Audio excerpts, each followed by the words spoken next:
مساء الخير على كل متابعينا على الانستجرام وعلى السوشيال ميديا. مساء الخير على يعني ايه اهل مصر واهل البلاد التانية اللي بيتابعونا من محافظات تانية ومن دول تانية. النهاردة عندي لايف مع ضيفة عزيزة جدا على قلبي، نهى إيهاب. يعني ايه، انا هحكي لكم عن نهى إيهاب، مش هخليها تقدم نفسها. خلينا كده ايه.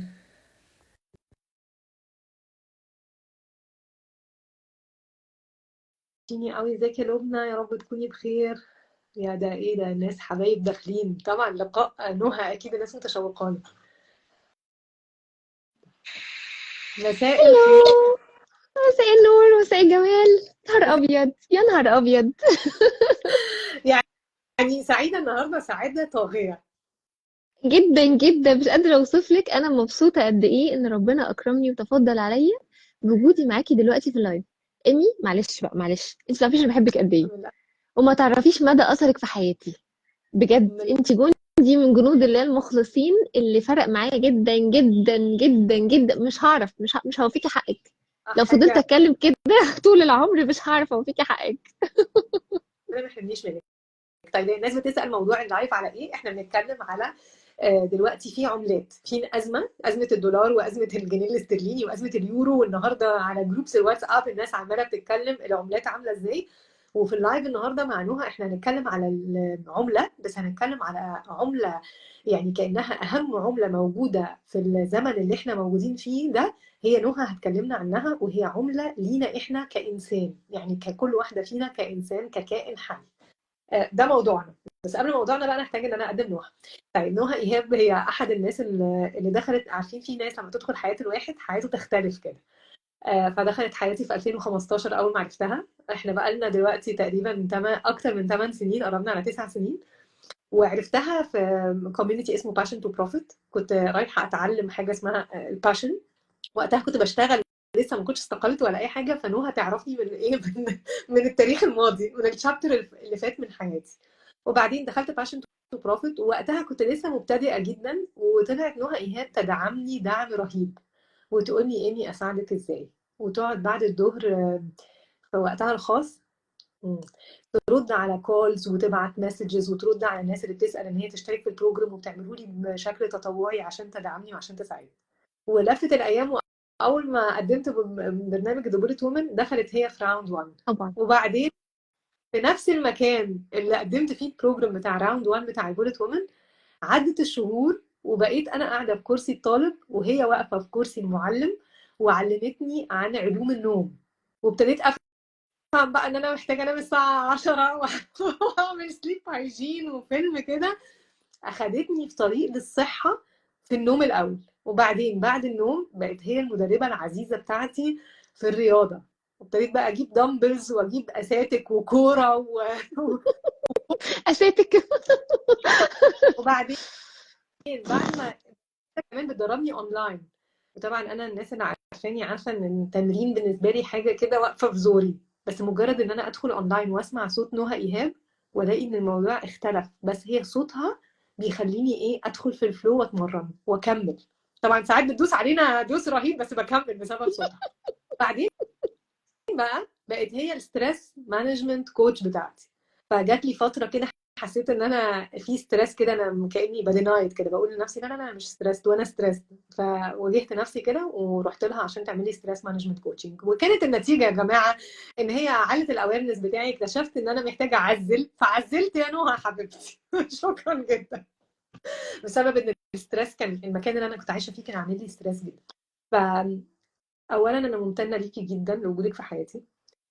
ثانيا انا ممتنه لربنا ان احنا الاثنين في حياه بعض.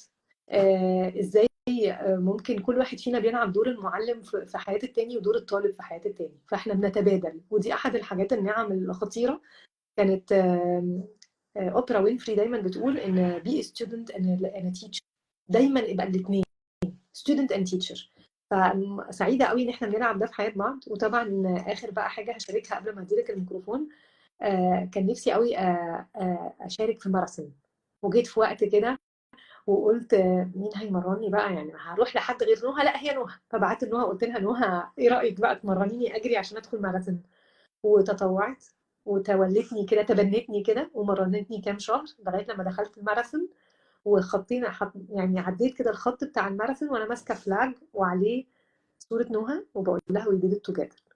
فقد ايه بيكون نعمه رهيبه لما الواحد يكون في حياته جندي مخلص، يبقى معاه فهمه، معاه مفاتيحه، عارف ازاي يسنده، عارف امتى يبقى مدرس وامتى يبقى طالب، وعارف امتى يبقى يشد في التمرين، وعارف امتى يطبطب. يعني اقول ايه؟ طيب هقلب اللايف دلوقتي في حب نهى ايهاب. يا نهار ابيض، يا نهار ابيض، انا هقول ايه بس دلوقتي؟ هقول بجد انا مش عارفه اقول لك ايه يا ايمي. خليني ابدا بس بحاجه قبل ما نبدا في الموضوع بتاعنا. لكل الناس اللي بتتفرج معانا دلوقتي ومشرفانا بحضورها هنا في اللايف، او الناس اللي هتشوفه بعد كده لو هو كان ريكوردد، انا عايزه اقول ان ايمان كانت مايلستون في حياتي ورول موديل قويه جدا. فول ريسبكت ليكي يا ايمي، انت مش عارفه انت عملتي معايا انا ايه. انا عارفه ايمان كويس، ولما قالت انا هعمل بروجرام زي البوليت راوند 1، طبعا معاها من غير ما افكر، مفيش اي لحظات تفكير جات لي ان انا اتردد طب ادخل طب اجرب طب لا، مفيش الكلام ده. ايمان عملت بروجرام يعني معمول بصدق، معمول باخلاص، معمول بتفاني رهيب، معمول بالاكسترا اكسترا اكسترا مايلستونز كلها. ده مش موجود دلوقتي.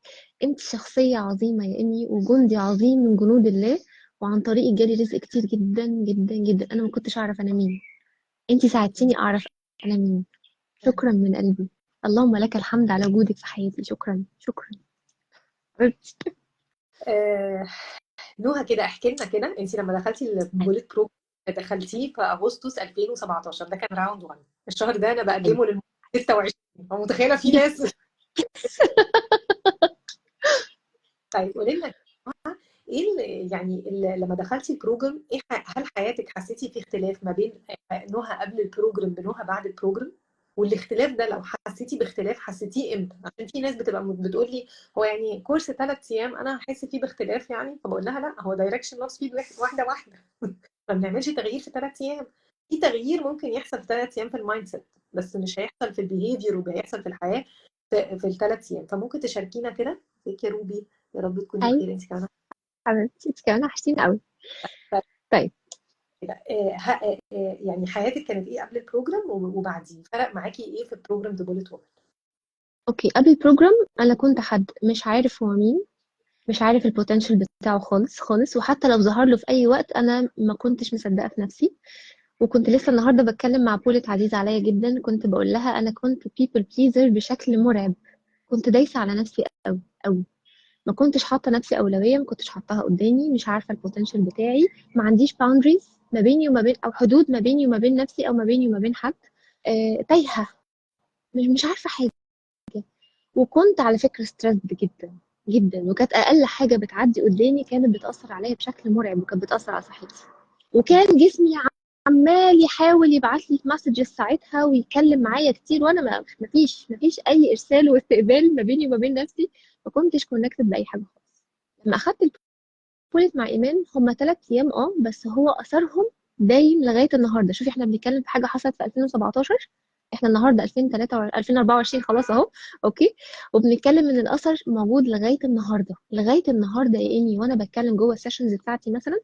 لو انا مثلا ايه، والبوليتس من اعز واغلى الناس اللي بيجوا لي حقيقي. ليه بقى؟ عشان المايند سيت اوريدي في منتور عظيمه اوريدي اتكلمت معاهم واشتغلت عليه، وهم كان عندهم القابليه ان هم يستقبلوا الرزق اللي من النوع ده بالشكل ده. لما بنيجي نتكلم بقى مع بوليت او حاجه جوه السيشن، لما اقول لها ايه، فاكره سوره التمانين زي ما ايمان قالت، دايركشن نوت سبيد زي ما ايمان قالت، فاكره الفرق ما بين الدوينج والبينج زي ما ايمان قالت، فاثرت معايا لغايه النهارده يا ايمان، وانا ممتنه ليكي. فبدات اتعلم ايه بقى، بدات اتعلم ان انا اصلا موجوده، وان انا ليا اهميه، وان انا ليا ادوار، وان كل دور فيهم ليه حق عليا طبعا، بس بيتعمل بنسبه معينه. في ادوار تانية من كتر ما هي طاغيه على حياتي مش جايه على جايه جامد على بقيه الادوار، وبقيه الادوار لما باجي اعملها وباثر فيها بتهم نفسي بالتقصير. كل الموضوع كان محتاج شويه بالانس ما بين الادوار بالشكل اللي انت علمتيه لنا. اوكي. الاولويات، الاهداف، الفاليوز بتاعتي او القيم بتاعتي، ايه اللي بيحركني، ايه اللي مهم بالنسبه لي، ايه اللي اقل اهميه. ان انا اصلا موجوده، ان انا عندي بوتنشال، ان انا عندي طاقه وعندي مستويات طاقه وعندي احتياجات. فلما البي الحاجات دي كلها وابتدي كونكت بنفسي، هبتدي اشوف الحاجات دي وما اخد بالي من نفسي، هعرف اخد بالي من كل حاجه حواليا. دي حقيقه. فاول لقطه اتعلمت فيها ان انا ابتدي اشد الفيشه من كل حاجه شداني قوي مش بتخدمني، وابتدي اوصل الفيشه في المكان الصح، وابتدي اتحرك صح بالريتم بتاعي انا. شويه هيبقى رتمي بطيء، شويه هيبقى رتمي سريع، وشويه هبقى في الاول بطيء وبعد شويه هيبقى سريع، مش مهم خالص، ده مش مهم. بس ده انا دلوقتي، انا نهى البطيئه ونهى السريعه، انا نهى الكسلانه ونهى النشيطه، انا اللي كل حاجه وعكسها. طبعا يعني نتكلم بقى كمان ان انا يعني ايه ان انا ابقى present وابقى حاضره في اللحظه اللي انا فيها. يعني ايه ابص على صوره ال80، يا نهار ابيض هيبقى عندي شكلي عامل ازاي، ده هيبقى عامل ازاي، هبقى بتكلم ازاي، جسمي هيبقى عامل ازاي، وان دي في وظيفه للحاضر والماضي بنتعامل معاه ازاي، والمستقبل بنحضر له ازاي من دلوقتي. احنا بنتكلم ان الحياه كلها اتشقلبت تماما بعد ما كنت بني ادم مش عارف هو مين ومش عارف قيمه اي حاجه في حياته اولها نفسه، تحولت الى بني ادم تاني عارف هو مين، وعارف ايه دوره في الدنيا، وايه اللي ربنا، ايه الامانه اللي ربنا اوكله بيها، وايه المطلوب بالظبط، بانهي رتم، بانهي سرعه، في انهي وقت. وسبحانك يا ربي حصل فتح بعديها انا ما كنتش اتخيله خالص ان ده ممكن يحصل. بصراحة يعني أنا نفسي منبهرة بصراحة. أنتي ما شاء الله ما شاء الله اتحركتي عارفة دايركشن نوت سبيد، البولت اللي راكبة الصاروخ ما شاء الله. اوكي. ففعلا احنا ممكن اي حاجه هنبدا فيها من اول وجديد، طبيعي ان احنا عشان مش عارفينها ولسه داخلينها دلوقتي ان انا هبدا ببطء. ما لازم يعني، ما هو انا مش مولوده بالحاجه دي، انا عارفاها. وبعد شويه لما اتقنها واتعلمها وكده هبقى اسرع. فاكره يا ايمي اول تمرين خالص، تاني تمرين، اي تمرين بندخله جديد اول مره بنعمله ازاي، وبعد لما نعمله كام مره بنبقى عاملين ازاي؟ اوكي. فالفول بلانك واللو بلانك والحاجات اللي بنعملها وبنستمر فيها مده دي، بعد ما كنا اخرنا 10 ثواني وبعدين بقوا 30 ثانيه، بقوا دقيقتين، بقوا ثلاثه، ايه الحلاوه دي؟ مش هينفع ابدا البلانك 3 دقايق 4 دقايق، ما ينفعش. انا محتاجه اتفهم ده جوايا واقدره. انتي ساعدتيني بدايه بفضل كبير من ربنا ان انتي الجندي اللي كان مسؤول عن الموضوع ده، وانا بشكر ربنا جدا على وجودك انتي معايا في الرحله بالطريقه دي بالشكل ده. اوكي. لان طبعا الجندي ده محتاج يبقى ليه شويه صفات كده عشان يعرف يأدي الامانه دي. محتاج مرونه، ودي من الحاجات اللي اتعلمتها معاكي. محتاج مرونه، محتاج ان انا ابقى مركزه على اهدافي، محتاج ان انا ابقى عارفه ايه اهدافي، محتاج ان انا يبقى عندي حدود وادي لنفسي الحق في الحدود اصلا، وتتحط ازاي، تتقال امتى، والكلام ده كله، والتدرج في كل حاجه، وان انا ابقى باصه مركزه. الفيجن بورد وعظمه الفيجن بورد. ماشي. انا مش عايزه احرق بقى القصه دي، بس هي من الحاجات القويه جدا جدا جدا ان انا اقدر اشغل السب كونشس مع الكونشس مع بعض في خدمتي. فاحنا بنتكلم في بروجرام، هو مش بروجرام 3 ايام ولا حاجه، هم بيتقدموا في 3 ايام، بس تطبيق ده واثره هو لايف تايم، حاجه بتمشي معاكي طول الوقت. والريفلكشن وجمال صحيح. الريفلكشن يا نهار ابيض، يا نهار ابيض. هو اصلا في حد محافظ على سلامته الصحيه والنفسيه والعقليه من غير الريفلكشن باي طريقه بقى؟ مش لازم ان انا امسك الورقه والقلم. في ناس بترتاح اكتر انها تعمل فويس ريكوردنج، او انها ترسم وتشخبط، او ايا كان، او اي شخابيط اي حاجه. المهم ان انا برفلكت اللي جوايا على اللي بره، وافضي ده، وبالتالي اعيش الحياه بشكل تاني، اعرف انا فين بقى بعد كل ما شلت كل الدوشه اللي بره دي. ثانك يو. ثانك يو يا نهى.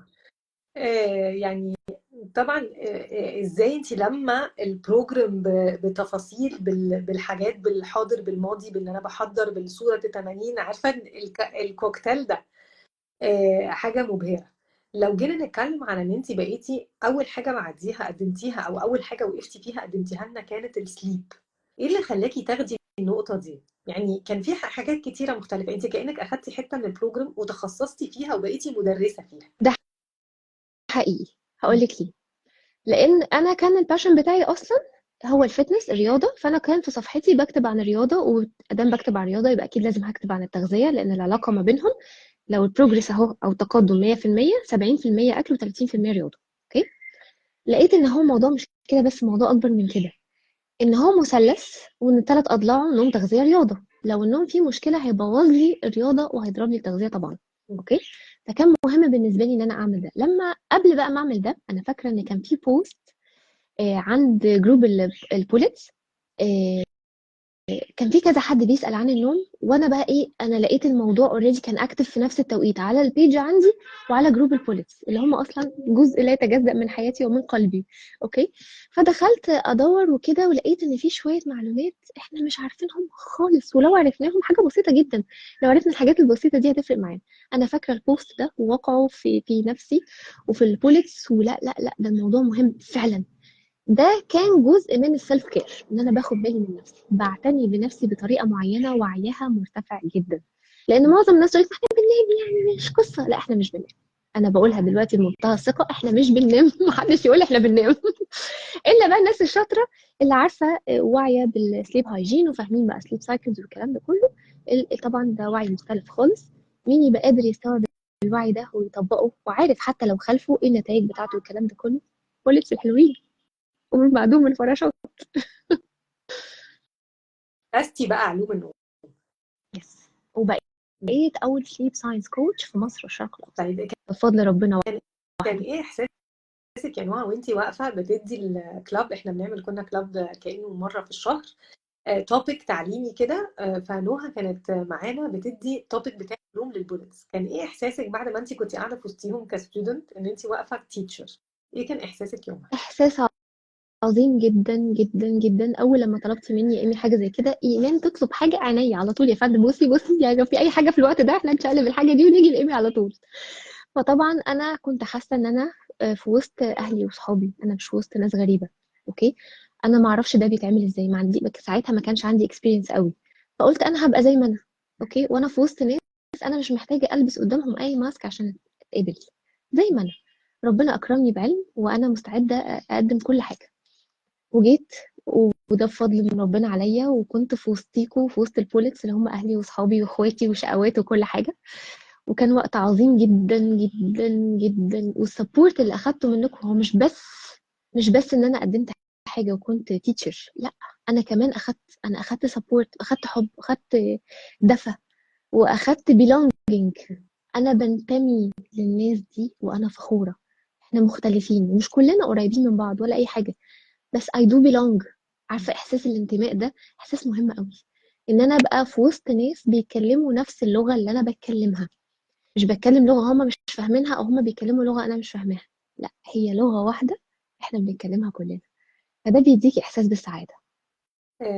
احساس طبعا خطير. وفكره ان انت بتقولي ان انا اي بيلونج، يعني انا متخرجه من مدرستين كوتشنج، مدرسه منهم مارس فينس بتاعت جون جراي اللي هي أيوه المريخ والزهر. أيوه أيوه.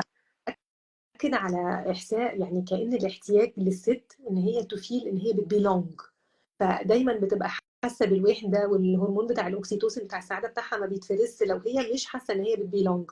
فعشان كده مثلا ممكن الناس تقول لي ايوه يعني ايه اهميه البروجرام؟ اهميه البروجرام مش فكره الثلاث ايام بس، هي فكره وجودنا في الكوميونتي، ان انت تحسي ان انا في ناس شبهي، انا في ناس هتحتويني زي ما انت قلتي، انا مش هلبس ماسك قدامهم، انا قادره ان انا ممكن ابقى بقدم حاجه وبالعكس هم هيدوني سبورت. يعني انا فاكره ان كذا حد من البوليت وومن بقى مثلا عايزه تعمل كورس او عايزه تقدم خدمه، فبتيجي في وسط البوليت وومن وتقدم الاول وتجرب نفسها عشان الناس تدي لها الدعم وتدي لها الفيدباك فتقدر تاخد بوش.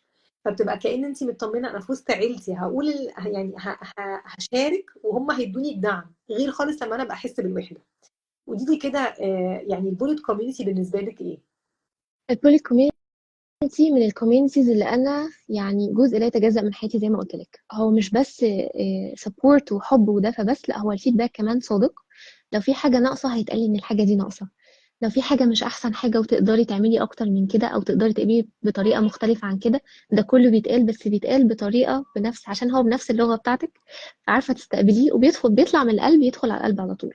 وخليني أقول إن أنا محتاجة أمتن لله رب العالمين على وجود كوميونيتي زي البوليت في حياتي، ووجودهم في أوقات كانت صعبة بالنسبة لي قوي. يعني مثلا أنا من 4 سنين لما عملت الحادثة الفظيعة اللي أنا عملتها، وجود البوليتس حواليا ملأ قلبي دفى وحب واداني دعم فظيع. حتى يعني أهلي معايا في البيت وكده قالوا من أحد الأسباب الرئيسية لتعافي نهى وجود الناس الحلوة دي حواليها. ده حقيقي، ده حقكم. لما لما تعرضت بقى للكوفيد والكلام ده كله، لا لا لا لا، البوليس ليهم أثر لا ينتهي في حياتي وما ينفعش يتنسي. يعني انا ما انساش ابدا ان انا في الوقت اللي انا كان عندي فيه كوفيد وتعبانه ومش قادره، من ضمن الناس اللي كانت بتعمل اكل وتجيبهولي لغايه عندي قدام باب البيت bullets. ده يتنسي ازاي؟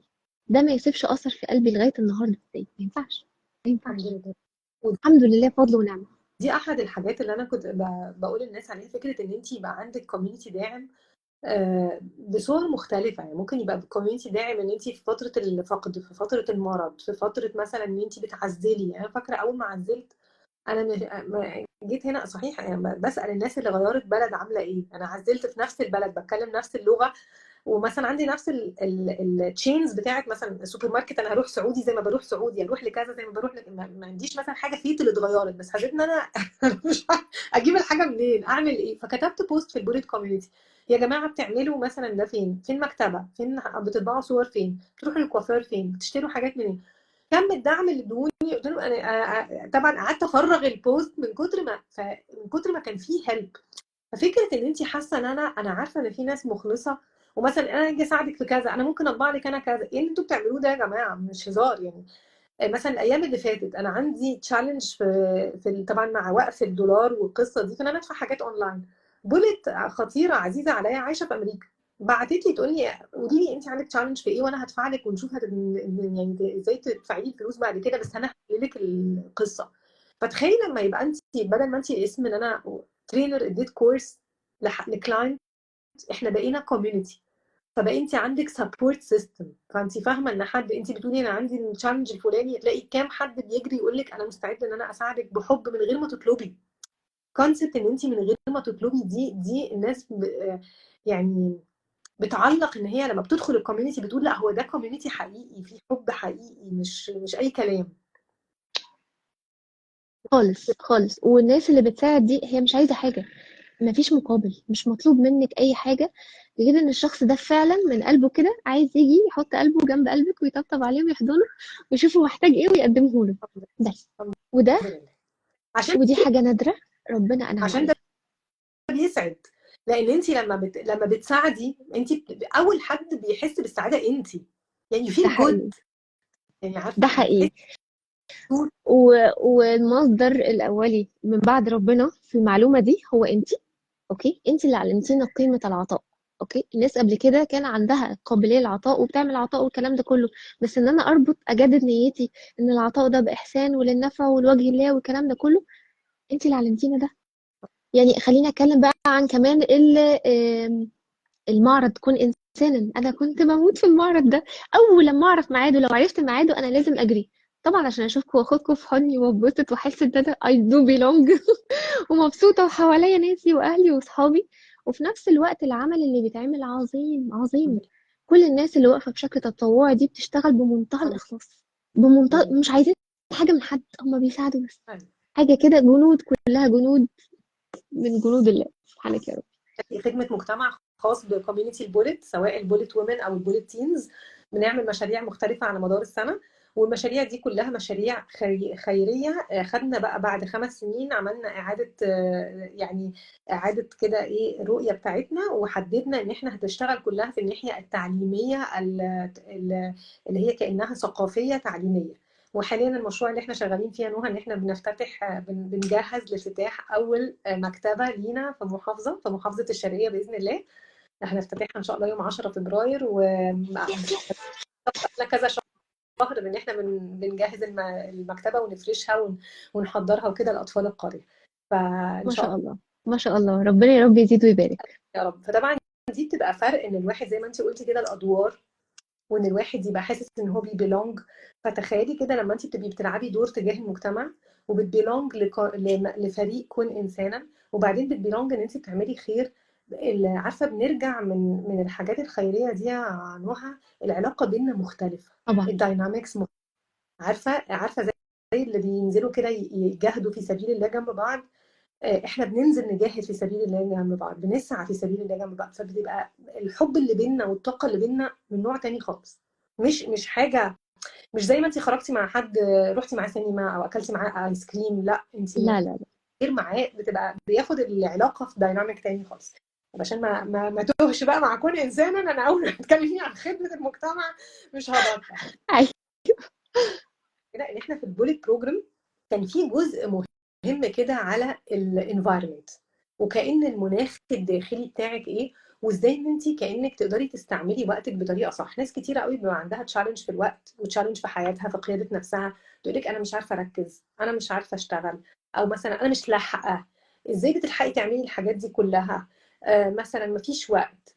فاخدنا كده في البروجرام حاجات لها علاقه بالانرجي، بالطاقه. وفكره ان احنا مش فكره ان انا عندي كام ساعه، هي فكره انا ممكن في الكام ساعه دولت عندي طاقه ايه.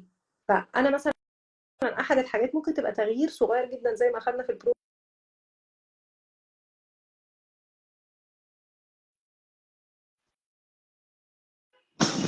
معلش يا ايمي، هو قطع. سامعيني؟ ثانية واحدة. انا مش سامعة. ايوه، كده سمعت. ايوه. طيب.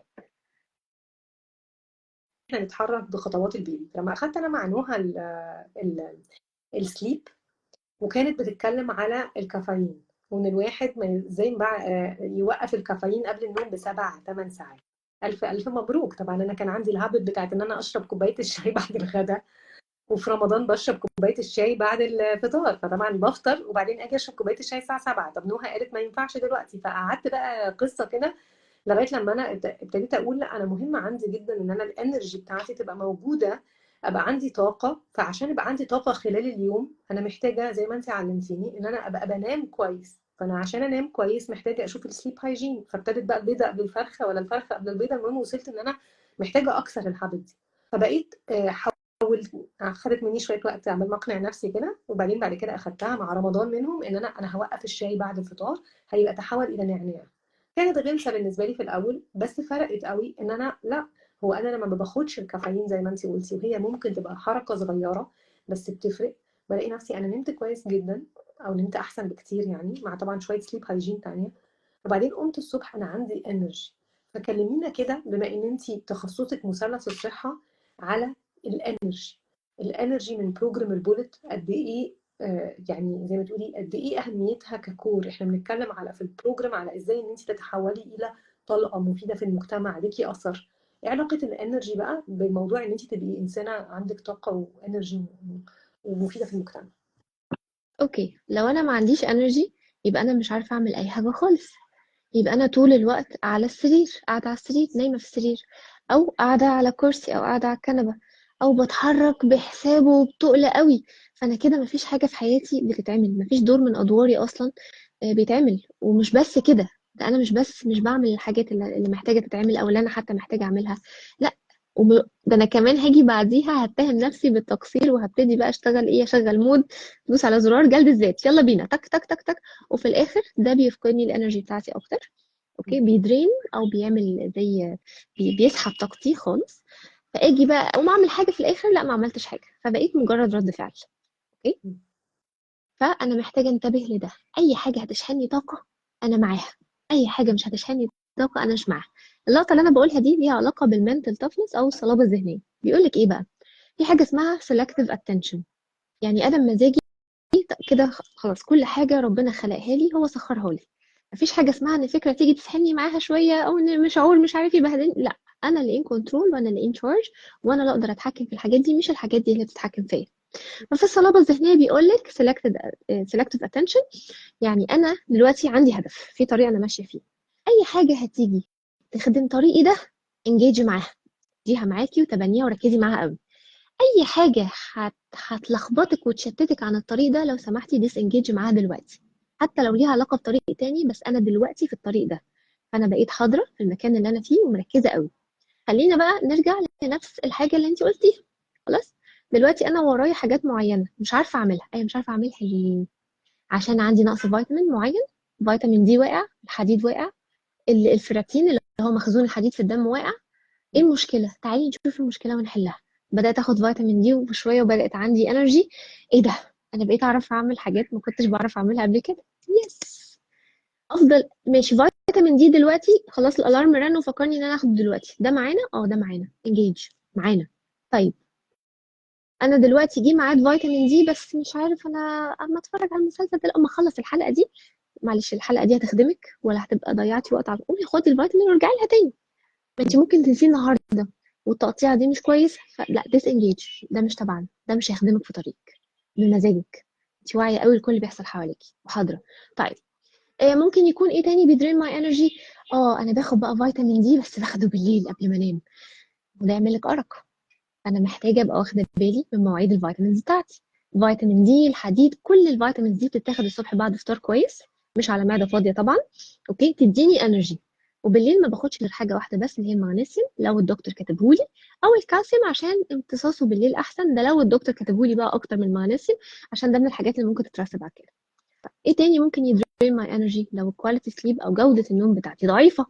يعني اعمل ايه؟ محتاجه اتبع سليب هايجين كويس، محتاجه ان انا اتبع عادات نوم صحيه تساعدني ان انا انام نوم جودته عاليه. يعني ايه جودته عاليه؟ يعني بعدي مراحل النوم كلها على بعضها كل ساعه ونص. ايه هقولها بسرعه؟ كل ساعه ونص بنمر بدوره نوم مدتها 90 دقيقه، يعني ساعه ونص. في الساعه ونص دي في 4 مراحل، انا بتكلم عن الرابعه. ايه الرابعه دي بقى؟ الرم، رابid eye movement، او حركه العين السريعه، اللي جسمي فيها بيحتفظ بالطاقه اللي انا محتاجاها عشان اتحرك تاني يوم. فلو انا جوده نومي ضعيفه وما بدخلش المرحله دي بشكل كافي، فانا هصحى الصبح تعبانه، كاني ما نمتش ولا دقيقه، كاني طول الليل بجري. انا مش محتاجه اعمل في نفسي كده، محتاجه اعلى بجوده نومي، علشان لما اصحى الصبح جسمي يشكرني ويقول لي اشكرك يا فندم انك نمتي نوم بالجوده العظيمه دي، انا اقدر اعمل لك كل حاجه انت عايزاها دلوقتي. اموري هعمل عايزه ايه؟ راب اب حته وبعدين نكمل. فدلوقتي انا الهدف ان انا ابقى محافظه على الانرجي بتاعتي عشان العب الادوار بتاعتي في الحياه. فالانرجي بتاعتي في جزء ان انا بسال نفسي الافكار اللي بتجيلي او المشاعر اللي بتجيلي دي هتساعدني احقق اللي انا عايزاه ولا لا. لو بتساعدني هاخدها، لو مش بتساعدني هديز انجيج. ده حاجه. الحاجه الثانيه ان انا هسال نفسي الفيتامينز بتاعتي تمام ولا لا. ولو انا محتاجه اخد فيتامينز اركز ان انا اخدها الصبح بعد وجبه كويسه بتاع الفطار. خلاص، الا المغنيسيوم بس لو الدكتور كاتبه اخده بالليل. فده تاني حاجه. تالت حاجه ان انا محتاجه ان انا افكر ان انا انام كويس، وانام كويس بمعناها بالسليب سايكل كلها عشان اقدر ان انا اقوم الصبح عندي انرجي. فهي في 3 مفاتيح ان انا يبقى عندي. ليه انا مهتم؟ ليه احنا نهتم ان يبقى عندنا انرجي؟ عشان نقدر نقوم بادوارنا، عشان ما نحسش بالتقصير، عشان ما نقعدش ندخل في سايكل جلد الذات. بالظبط. ايه تاني غير النوم والفيتامينز والافكار والمشاعر يا نهى؟ اوكي، بصي الموضوع ده بيأثر ازاي. انا ما عنديش انرجي اتحرك، فانا عماله الوم نفسي ان انا ما عنديش انرجي، واقعد ادوس على جسمي اكتر وافقد الفيتامينز اكتر. وايل ان ده مش هينقذني اصلا في حاجه. انا محتاجه ادور على السبب الحقيقي، انا ليه مش قادره اتحرك. نعمل تحاليل الاول. اول حاجه عندي ايه تاني؟ انا محتاجه اخد بالي من اكلي.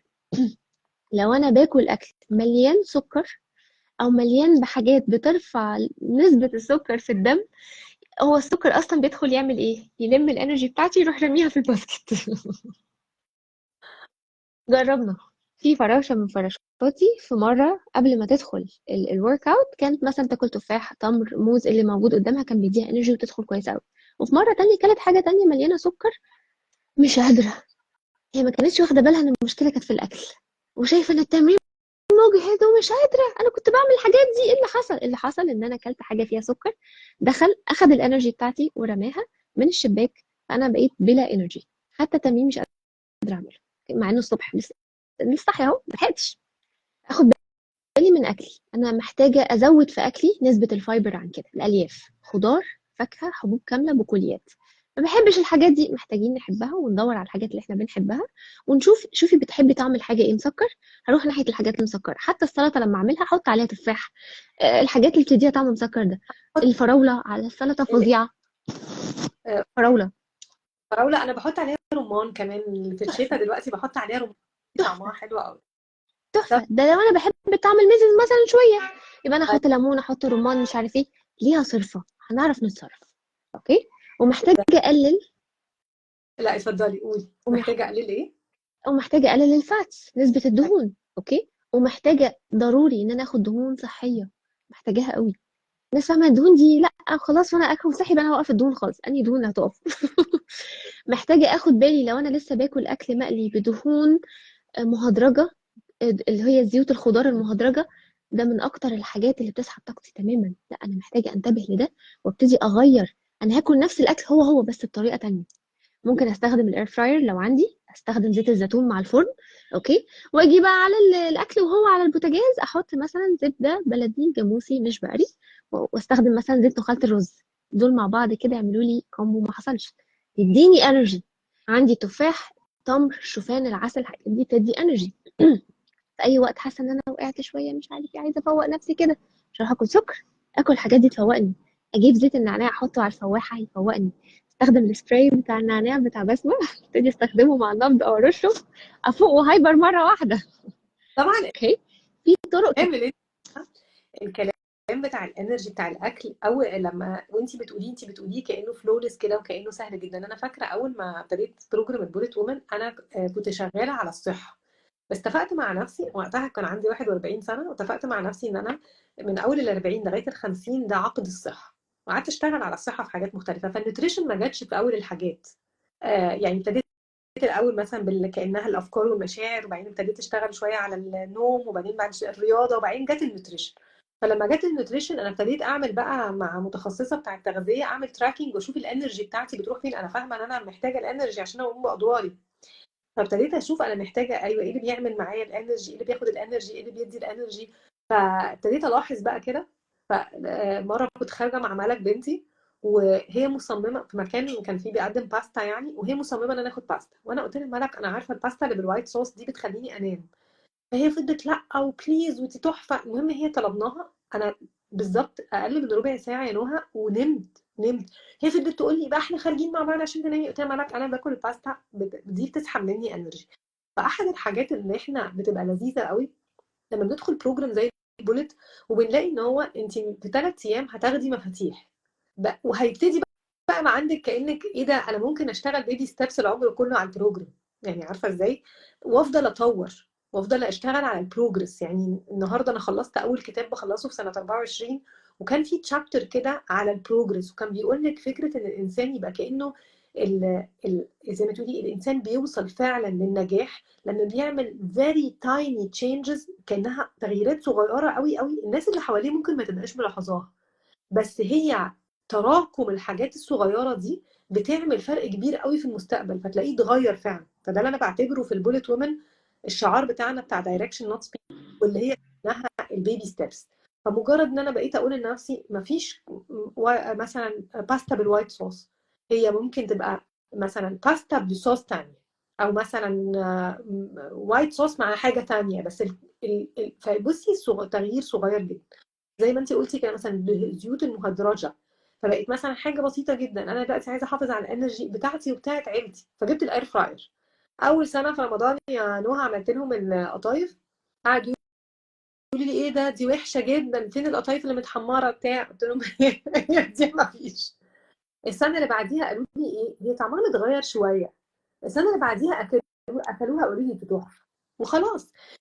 دي الليتل تشينجز، فكره ان هي الواحد ساعات بيقول يا التغيير صعب. يعني انا بعتبر ان البوليت بروجرام هو بروجرام اتس اباوت تشينج، مش تشينج بس، هو ترانسفورميشن، يترانسفورم. عارفه زي الفراشه بتاعتك، هي الفراشه اللي هي وبتتحول الى حاجه تانية خالص. يس يس. بياخد مده وبياخد تايني تشينجز، حاجات صغيره قوي قوي على مدى الوقت بتلاقي نفسك تحولتي لشخص تاني. يعني انت لو انت بتبصي لنفسك دلوقتي، انت نوها في 2017 انت نوها نفسها اللي في 2024. مستحيل، مستحيل مش نفس البني ادم، كاني حد تاني خالص. فكأن تشابتر تاني بس بقى هل انت عملتي التغيير ده بطريقه حاده ولا هو حصل بالتدريج ده؟ خليني اقولك ان هو لو كان حصل بطريقه حاده ما كانش دام. مم. اي حاجه ايزي كام ايزي جو، الحاجه اللي بتيجي تحصل مره واحده، الناس اللي بتبقى جايه عايزه تغيير دلوقتي حالا انا بقول لهم انه ما ينفعش. لو ده حصل اعرفي ان احنا هنتزحلق زحلقه جامده مع بعض. التغيير الحقيقي هو اللي بيحصل بياخد وقته بالكامل، وادي نفسي الحق في الوقت ده عشان يبقى تغيير حقيقي. لان انا بغير سيستم بتاعي من جوه بقاله سنين، مبني على حاجات كتيره قوي قوي قوي، مشاعر وقناعات وذكريات وتفاصيل كتيره جدا، كل نفس بقى افاق ووديان. فانا محتاجه اتعامل مع ده برحمه وبرفق، لانه عشان يتكون هو ما تكونش كده، هو خد سنين طويله. فانا محتاجه اخد وقتي وانا بعمل ده مع نفسي، وابقى رحيمه بنفسي. وحاجه تانية عايزه اقولك عليها، هي layers، طبقات كتيرة قوي. فلو أنا اشتغلت مثلا على النقطة دي في البروجرام على أول كام layer، كمان شوية نفس النقط هشتغل عليهم تاني باللايرز اللي بعديها بمايند سيت مختلف تماما، بس هي نفس البوينت. ايوه. فالبروجرام دي من أحد مميزاته القوية جدا إن هو عميق قوي، بيشتغل مع كل طبقة باللي تقدر تستوعبه دلوقتي. فمهما ترجعي بقى تسمعي كورس تاني دلوقتي هتسمعيه بودن تانية، لأن الوعي اتغير. سبحان الله، هي ليفلز واستحقاق بيرتفع مع الوقت، نفس بتتزكى مع الوقت. فكل ما أوصل لمرحلة إن أنا أقدر أستوعب بالوسع ده أكتر، بالوسع ده، فده بيديكي رؤية مختلفة للحياة ولنفسك. انا مبسوطه قوي ان انت قلتي الحته دي. انا بقول لك بقالي خلاص انا داخله على يعني فاضل لي سنه ان شاء الله ونص كده في العقد الصحه ان شاء الله. فعديت منه 7 سنين 8 سنين ونص. فكنت اول بالنيوتريشن غير خالص. يعني النيوتريشن انا بعتبرها من اكتر الحاجات اللي اخذت مني شغل يا نهى، رهيبه. ولما قعدت كده اسالني هو ليه واخده مني حاجه رهيبه كده، لقيت ان هي لانها الاكل داخل في كل حاجه في حياتنا. احنا بنزعل بناكل، بنحتفل بناكل، بنتقابل بناكل، بنخرج خروجات اكل، الاعياد بناكل، المواسم بناكل. هو موجود في بنصحى ناكل، قبل ما بننام بناكل، بنتغدى يعني فهو طول الوقت. فغير مثلا الرياضه، يعني انا الرياضه كان بالنسبه لي تشالنج في الاول، بس خلاص طالما دخلتها في السيستم بتمرن الصبح خلاص خلصت. ما بقعدش طول اليوم في ان انا في الرياضه لان انا لقيت لها وقت. الاكل طول الوقت فالبدايه بتاعته في النيوتريشن كانت غير اللي هو مثلا انا هبطل بقى الحاجات اللي هي فيها سكر واضح، مثلا هبطل السكر في النسكافيه، ده كان ليفل. هبطل النسكافيه، ده ليفل. بعد شويه ابتدت الليفلز تبقى لا، انا هبتدي افهم ايه الاكل اللي بياخد مني انرجي. بعد شويه ابتديت افهم ايه الجات بتاع الجهاز الهضمي بقى، وكل القصه دي والحاجات الامراض المناعيه فانت بتقعدي زي ما انت قلتي كده، الواحد بياخد حاجه وبيبتدي يشتغل عليها layers layers، على حسب قدرته، على حسب سرعته، على حسب استيعابه، على حسب هو فين وعايز يروح فين، على حسب صورة التمانين بتاعته. كلميني كده عن صورة التمانين يا نهى. دي خدت مني رقات والله يا إيمي، بس أنا بحبها جدا جدا جدا، لأن هي كأنها كانت إيه، حاجة كده تفوق الواحد. احنا كده كده هنكبر، وكده كده العمر بيتقدم بينا.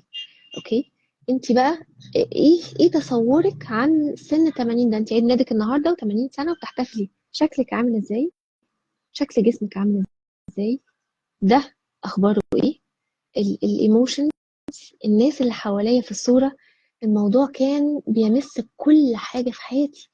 انت بقى بتعملي ايه دلوقتي علشان الصوره اللي انت عايزاها دي، اللي نفسك فيها، تبقى موجوده؟ ما هو ده دور الحاضر، الاعداد الى المستقبل. هل انت جاهزه يا نهى؟ جاهزه للصوره اللي انت عايزاها دي؟ ولا لو انا فضلت زي ما انا دلوقتي كده، التوقع بقى مش اللي انا عايزاه، الطبيعي، نهايه الطريق ده الطبيعيه هتبقي فين؟ لا، مش الحته اللي انا عايزاها. اوكي، فده معناه ان في شويه تغييرات محتاجه تتعمل دلوقتي، بس انا عايشه في الماضي. اوكي، فتعلمت منك ان انا لما بعيش في الماضي كاني بدي وقت للموقف بتاع زمان. الموقف بتاع زمان حصل في 10 دقايق، فانا عماله اديله 10 دقايق في 10 دقايق من دلوقتي. الموقف بقى مدته 3 سنين ورا.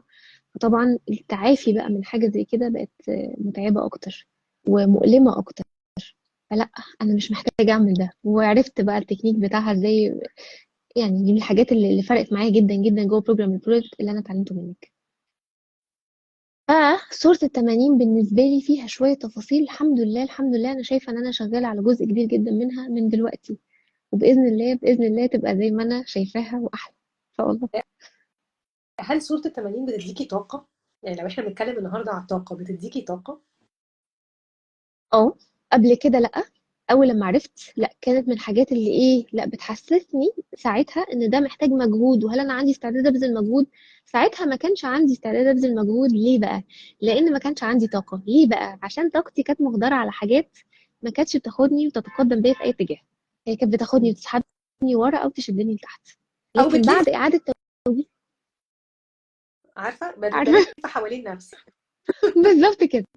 لكن لما أدركت كل الكلام ده بفضل عظيم من ربنا إنه بعتك ليا، اني اتعلمت اللقطه دي، وان لا، save your energy. انه شوفي انت رايحه فين، direction not speed. خدي بالك ان اللفه دي ممكن تبقى سريعه جدا جدا جدا، وممكن تملى كوبايه الانجاز بشكل فيك مش حقيقي. بس لما تبصي على الكوبايه في الاخر هتلاقي زي ما هي، ويمكن بتقل بقى. ما هي بتقل بقى، ما في بخار بقى والميه بتتبخر وكده وهتفضل، لاني مش بملاها بحاجه حقيقيه. شبه الايموشنال ايتنج كده، اللي هو انا عندي كوبايه شعور فاضيه فمخي عايز يملاها، هو فاهم انه هيملاها تشوكلت فتتملي، او يملاها بالباستا او بالتشيز او بالبيتزا فتتملي، وهي اصلا في الاخر مش بتتملي كده، عمرها ما هتتملي كده. نفس القصه. فكاني كنت distracted او مشتته. فمن ضمن الحاجات اللي ساعدتني جدا ان انا افوق لنفسي كان بروجرام بوليت. انه لا، اللي هو انت رايحه فين؟ ما تفضلي تلفي كده ليه؟ بتزعلي لما بتلفي وترجعي لنفس النقطه؟ ليه بتزعلي؟ ما انت اللي بتلفي. حاجه طبيعيه جدا. خدي بالك ان انت بتلفي في دايره. عجباكي الدايره خلاص، بس خليكي واعيه ان انت في دايره. مش عاجباكي اكسري الدايره دي وكملي بقى وروحي في الاتجاه اللي انت عايزاه، وربنا هيكرمك في ده. عارفه انا بحب امثلها بايه؟ بحب امثلها مثلا بسواق الاوبر. تخيلي كده لو سواق اوبر او سواق تاكسي. سواق التاكسي نزل الصبح معاه شويه انرجي، معاه شويه بنزين، وفضل كده يلف في الشوارع. هو مش عامل خطه لنفسه، مش عامل مكان هو عايز يوصله في اخر اليوم ولا اي حاجه. هو عمال بيلف في الشارع بيخلص. خلاص. هو اخر اليوم حاسس بان هو كأن انا ضيعت الانرجي بتاعتي على الفاضي. او مثلا حتى ضيع الانرجي ان هو راح مكان ما كانش ايه ده، ما لقاهوش هو ده اللي كان عايزه، ما لقاش في حاجه عايزها، ما كانش في خطته. غير خالص لما بيبقى سواق تاكسي، هو نازل بيقول انا عايز اروح الحته الفلانيه وبيفكر كويس.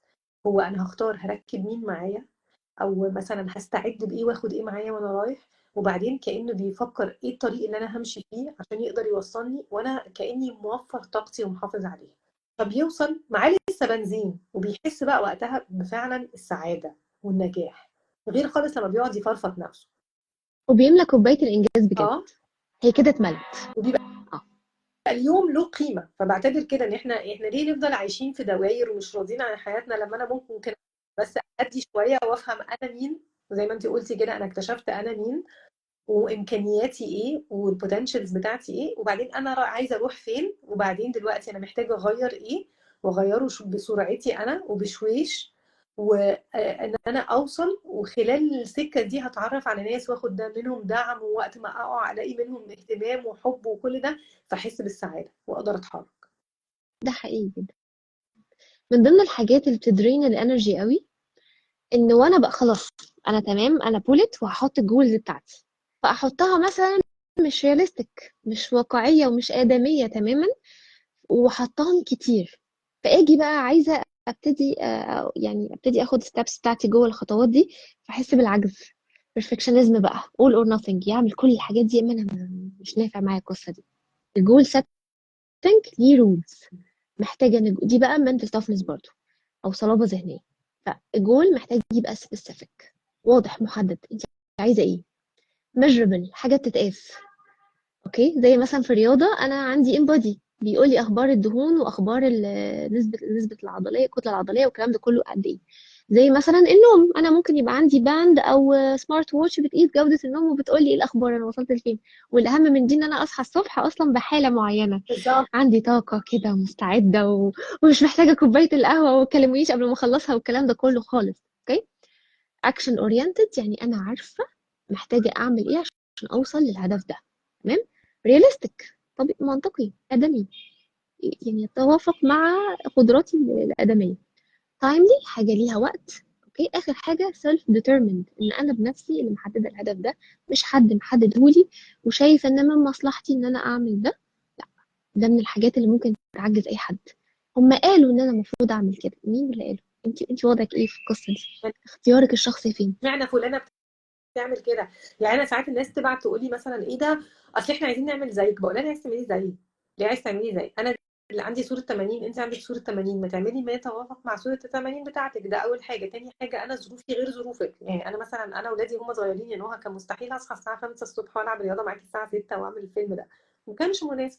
فبقول لها انت ظروفك مختلفه، انت عندك اطفال صغيره مثلا، او انت عندك مثلا مامتك عايشه معاكي مثلا وبتراعيها وهي مريضه، فانت ظروفك غير ظروفي. الفئه العمريه اللي انا فيها غير الفئه العمريه اللي انت فيها. الوجهه اللي انا رايحه لها او الديستنيشن اللي انا عايزه اوصل لها غير الديستنيشن اللي انت عايزه. فانت ليه عايز تعملي زيي بالظبط؟ انت اختاري انت عايزه تعملي ايه عشان يوصلك لفين. ودي احد الحاجات اللي انا بعتبرها يعني كانها كور في البوليت بروجرام.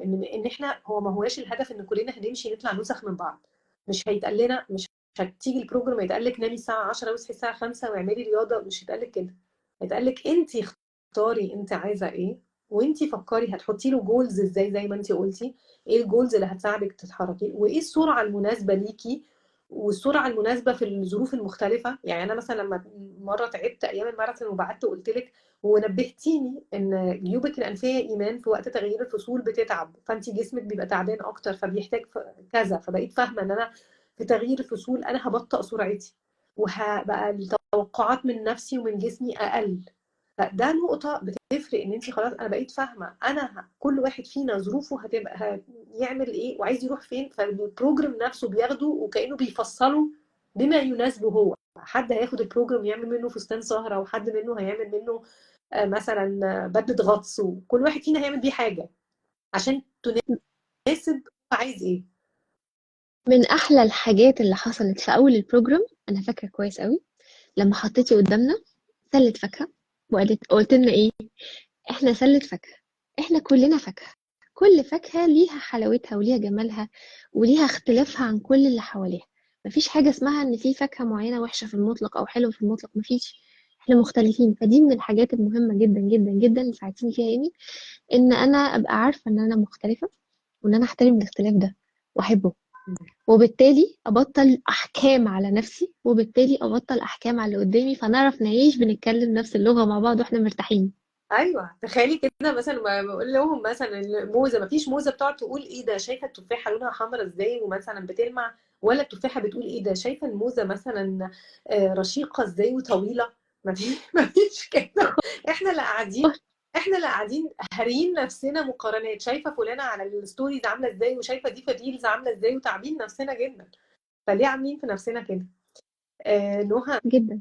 خليني كده اقول لك ان انا بحب دايما في نهايه اللقاء ان انا اقول للضيف العزيز يقول لنا جمله على البروجرام، بس قبليها كده اقول للناس ان احنا البروجرام باذن الله يوم 24 25 26 يناير، اربع خميس جمعه. الخميس اجازه رسمي والجمعه اجازه، انا عاملاه 3 ايام من يومين منهم اجازه عشان الناس اللي بتشتغل تقدر تاخد اذن يوم واحد بس. ساعات الناس بتقول ايوه يعني هاخد اذن واغيب من الشغل، ايه رايك يا نهى؟ معلش، هل انا يستحق؟ بس انا بس عايزة اقول حاجة، معلش.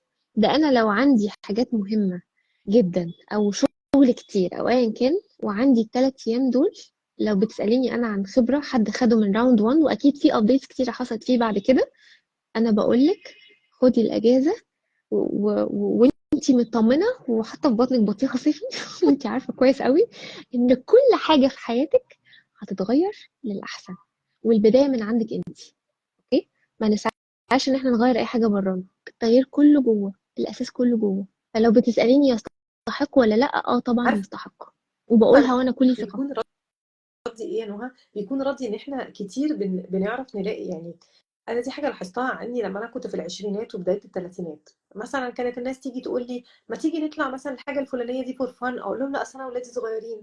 طب يا تيجي انت ما تيجي نعمل كذا، اقول لهم مثلا الخروجه الفلانيه، اقول لهم لا اصل اولادي صغيرين. بس يجي مثلا حد في مستشفى اعرف اشوف حد يقعد مع عيالي واروح المستشفى. مثلا حد في عزا اعرف اشوف حد يقعد مع الولاد واروح العزا. فجالي كده الاويرنس ان انا لما بيكون في زي ما تقولي واجبات اجتماعيه او التزامات للاخرين انا بعرف الاقي حلول.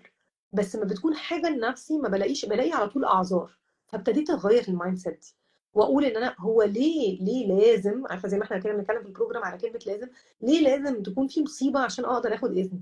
ايه اللي هيحصل لما اقول انا عايزه اخد اليوم ده اجازه لنفسي، او انا عايزه اشترك في ده؟ طب ده بالنسبه لل3 ايام هما ان شاء الله 24 25 26. بالنسبه لاستثمار البروجرام، عشان في ناس بتقول يا خبر ادفع كل ده في كورس ليه؟ طب ما انا اشتري حاجه احسن. ايه رايك يا نهى؟ طيب انا هقولك على حاجة. ده جوه حاجة تستحق جدا، وخليني أقول إن ده لو هنتكلم stress management wise دي حاجة اسمها need to control، إن كل حاجة تفضل جوه إيدي والزمام السيطرة كله في إيدي، وإن أنا مش عايزة أسيب حاجة لحسن مش عارف يحصل إيه، لحسن يحصل إيه. أوكي؟ خليني أقول حاجة، إن أنا كنت قبل الحادثة كنت هذا الشخص جدا، وكنت بعمل ده جدا جدا، وما ينفعش أعتذر، ما ينفعش أتأخر، ما ينفع كل حاجة، ما ينفعش ما ينفعش، وحمل حمل حمل زايد عليا. هوب حصلت الحادثة، إيه اللي حصل؟ قعدت في السرير، لا بروح هنا ولا ما فيش اي حاجه شغاله اصلا. وبعدين حمايه بنتي وحفظها وهي رايحه وطالعه من اي مشوار مش بتاعتي، بتاعت ربنا. كل اللي في ايدي ان انا ادعي، حتى وانا معاها في العربيه وانا اللي سايقه، ربنا هو اللي حافظنا احنا الاثنين. اوكي؟ مش في ايدي. فلو انا خدت اخد لو انا وهاخد قرار ان انا اخد كورس زي ده، يبقى انا عندي احتياج ان انا فعلا في تغيير مهم وقوي و life changing experience زي ما بنقول. انا شايفه ده انا محتاجاها في حياتي تحصل دلوقتي. طيب كل العوائق اللي محطوطه دي انا اللي حطاها لنفسي بفكري، اوكي، ليها حل. وات اف ان في حاجه كبيره قوي حصلت، هتعملي ايه؟ لا هوديهم كذا، هعمل كذا. طيب يلا اعملي ده لنفسك بليز، وتبقى اول ستيب انت خدتيها من نفسك تجاه نفسك، ومن قبل ما تاخدي كورس كمان. فدي نصيحتي، لو في اي حاجه معطلاك، هم 3 ايام كده كده هيعدوا، بالطول بالعرض هيعدوا، اوكي. هتاخديهم باقصى فايده ممكنه، باقصى فاليو ربنا مقدمها لك، وبتديكي فرصه فيها رزق.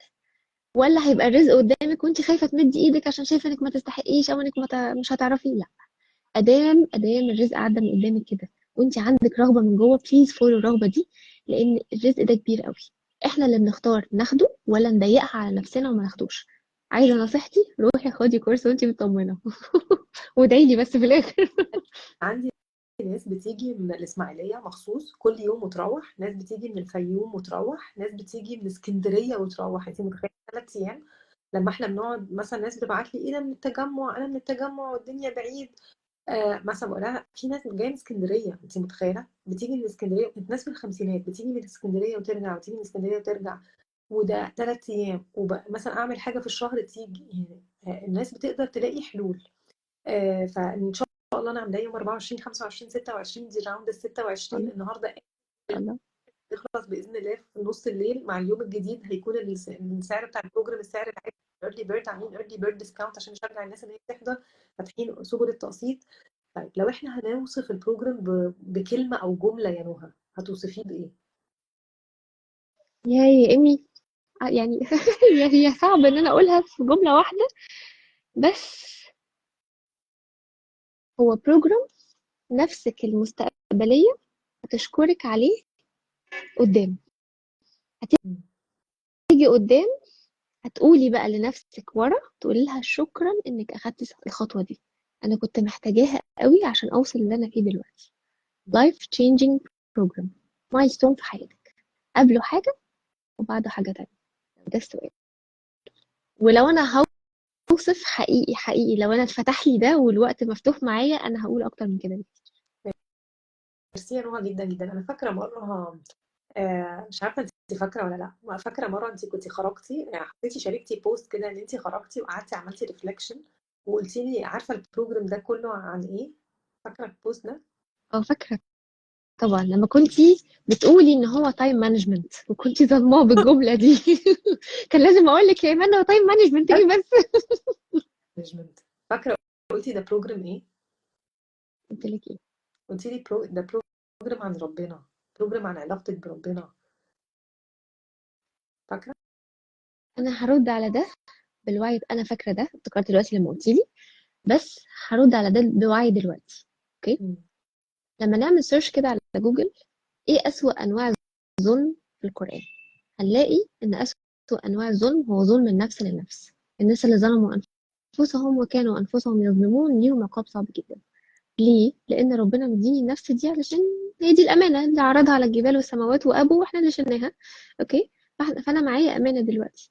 مش كل ما هلاقي فيها مشكله هزعل منها، لا، انا ما الاقي فيها مشكله انا هحمد ربنا ان انا إنه اداني بصيره ان انا اشوفها واخد بالي منها واطبطب عليها واصلحها واروح على اللي بعده وهكذا. البروجرام بيساعدني اخد بالي من نفسي. هو طبعا بيقربني من ربنا. احد الطرق الى الله اللي هو ايه؟ ان انا اعرف انا مين والاقي نفسي وابقى جراوندد وابقى present في اللحظه اللي انا فيها، وابتدي اراعي نفسي واخد بالي من نفسي، لاني هبقى connected بيه. فلو انا وعارفه وبعمل احترام للكائن اللي ربنا اداه، افهم ان انا محتاجه احترمه واحافظ على طاقته واعامله ازاي واقوده ازاي واستخدمه ازاي بالادوار المختلفه اللي ربنا استخلفني فيها. وان انا اعمل تصالح مع الماضي ومع المستقبل، ويبقى عندي اطمئنان للمستقبل، لان انا هو كله مع ربنا. هو مش في ايدي. على فكره الاسترس هو تفكير زياده في المستقبل اللي هو اصلا مش في ايدي. ايوه، بعد ما افكر في المستقبل هو انا هروح الكنترول اجيب النتيجه من هناك؟ لا، انا محتاجه ابقى present هنا. ازاي ابقى present؟ جوه البروجرام هنعرف حاجات كتيره قوي هتساعدنا ان احنا نكون present، وليه اصلا نبقى present. ده احد الحاجات اللي احنا بنقولها، بس هي موضوع اكبر من كده. بشكرك جدا جدا يا نهى. اللقاء معاكي يعني ممتع، يعني لا يوصف. ممتنة ليكي ولأثرك في حياتي، ممتنة لكل حاجة أنا بقيت عايشاها بصحة، باختيارات أحسن، صوتك اللي في الرياضة، وجودك الدائم، إخلاصك اللي ملوش مثيل.